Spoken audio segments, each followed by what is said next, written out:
Когда огромная слониха вышла на середину дороги и встала на колени перед обычным возчиком, местные жители сначала подумали, что она сошла с ума.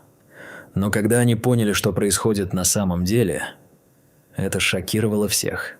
В небольшом индийском городке штата Керала живет Рамеш Кумар, обычный возчик средних лет, который каждое утро загружает свою повозку свежими овощами и фруктами на местном рынке. Его маршрут неизменно проходит через небольшой лес, соединяющий два соседних населенных пункта и ставший для него второй домом. Эта дорога известна местным жителям как место, где часто можно встретить диких слонов, мирно переходящих с одной стороны леса на другую. Индийские слоны, обладая поразительным интеллектом и способностью к эмоциональному взаимодействию с людьми, давно заинтересовали ученых. Исследования показали, что их мозг весит около 5,5 килограммов и содержит более 250 миллиардов нейронов. Это делает слонов одними из самых умных животных на планете, способных не только запоминать сложные маршруты на протяжении десятилетий, но и демонстрировать сложное социальное поведение. Исследователи документально зафиксировали случаи, когда слоны специально обращались к людям за помощью, демонстрируя удивительное понимание человеческих возможностей.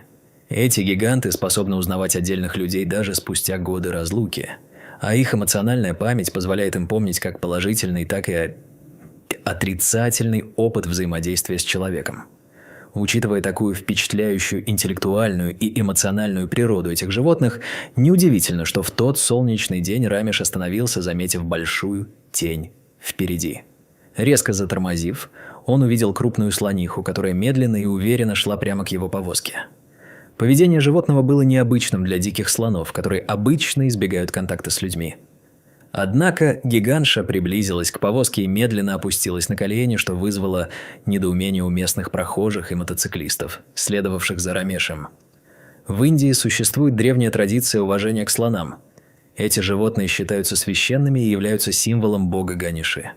Местные жители знают, что слонов нельзя беспокоить или пугать, поэтому все терпеливо ждали, следя за необычным зрелищем.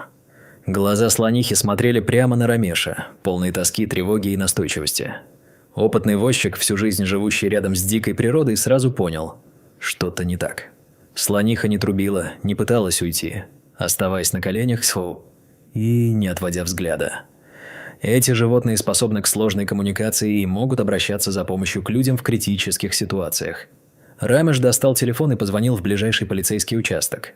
Его голос дрожал от волнения, когда он объяснял дежурному, что слониха явно нуждается в помощи. И это не просто игра. В Индии существует специальная служба по защите диких животных, и полицейские обучены взаимодействию с крупными млекопитающими. Через 15 минут прибыли двое полицейских на мотоцикле. Увидев слониху, все еще стоящую на коленях, они сразу поняли – это животное просит о помощи. Один из офицеров мягко махнул рукой, стараясь успокоить слониху, и отступил. Способность слонов вести людей к определенным местам уже многократно фиксировалась учеными. Эти животные обладают превосходной пространственной памятью, позволяющей запоминать расположение водоемов и источников пищи на огромных территориях. Полицейские последовали за слонихой, держась на безопасном расстоянии. Рамеша также позвали с собой, оставив его повозку под присмотром на обочине.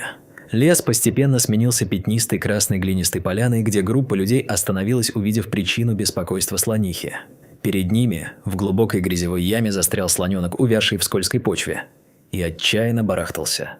Яма была слишком глубокой, с отвесными стенками, полными воды и густой грязи, а мать-слониха стояла на краю, тревожно трубя. Материнский инстинкт у слонов развит исключительно сильно. Слонихи вынашивают потомство 22 месяца, дольше, чем любое другое млекопитающее на Земле, и связь между матерью и детенышем сохраняется на протяжении многих лет, а в некоторых случаях и на всю жизнь. Полицейские немедленно связались с координационным центром, запросив подкрепление. Вскоре из ближайшей деревни прибыли 4 молодых мужчин с лопатами, мотыгами и веревками, готовые к спасательной операции.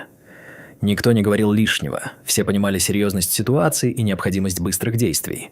Спасательная операция началась с создания пологого склона с одной стороны ямы. Грязь была влажной и скользкой, что значительно усложняло работу. Спасатели сняли рубашки, потея на жарком солнце и вкладывая все силы в работу по укладыванию бамбуковых досок, чтобы земля не осыпалась обратно в яму.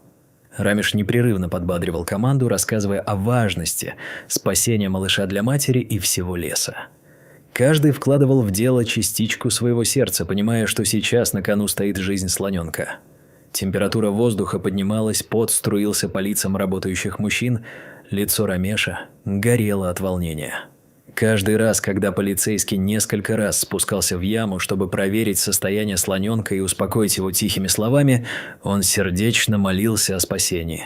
Слониха подходила ближе, испытывая каждый момент их борьбы, но не нападала и не вмешивалась, что демонстрировало удивительную способность слонов оценивать ситуацию и доверять людям в критических моментах.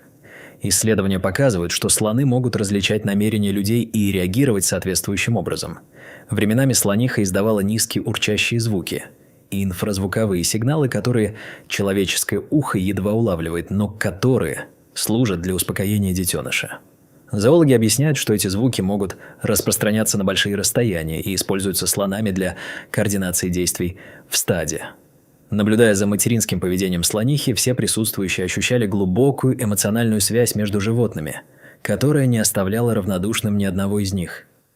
С каждым выкопанным метром склон ямы становился более пологим, и постепенно это начинало приносить результат. Слоненок, постепенно теряющий силы, выглядел измотанным и тяжело дышал. Спасатели осторожно оценили его состояние и убедились, что у него нет видимых переломов. Он просто устал от длительной борьбы со злой стихией, которая тоже пыталась его поглотить. Когда склон стал достаточно пологим, двое мужчин спустились в яму, поддерживая тело слоненка. Остальные держали доски, чтобы стабилизировать положение. Используя длинную палку как рычаг, они мягко подталкивали малыша к склону, и все вокруг затаили дыхание, напряженно наблюдая за решающим моментом их совместного труда. На третий раз, когда маленький слоненок собрал последние силы, он выбрался из ямы и раздались ликующие крики. Слониха немедленно подбежала, обвила малыша хоботом и нежно потерлась о него головой.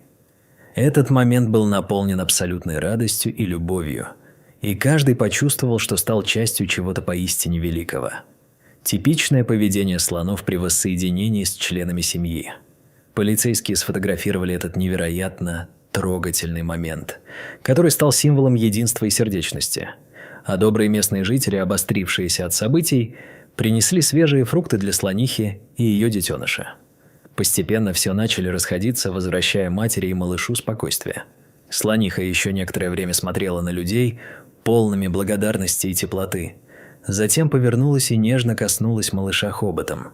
Они медленно ушли вглубь леса, и перед тем, как совсем скрыться, слониха обернулась. Ее взгляд был мягким и полным благодарности за проявленное понимание и самопожертвование. Рамеш позже рассказывал близким, что этот взгляд и незабываемое чувство взаимопонимания он запомнил на всю жизнь. В следующие дни история о спасении разлетелась по всему региону.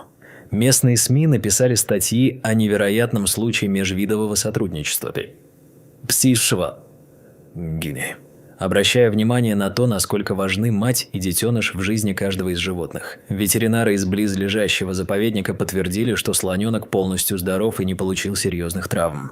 Их выводы подтвердили, что без вмешательства людей малыш мог бы погибнуть от истощения или переохлаждения в течение нескольких часов. Эта удивительная история ярко демонстрирует поразительную способность животных к межвидовому общению и доверию к человеку в критических ситуациях, подтверждая научные данные о высоком интеллекте слонов и их безграничной любви и заботе о своих детях. Каждый, кто был свидетелем спасения, навсегда запомнит это событие, и оно станет для них символом доброты, взаимопомощи и стойкости духа.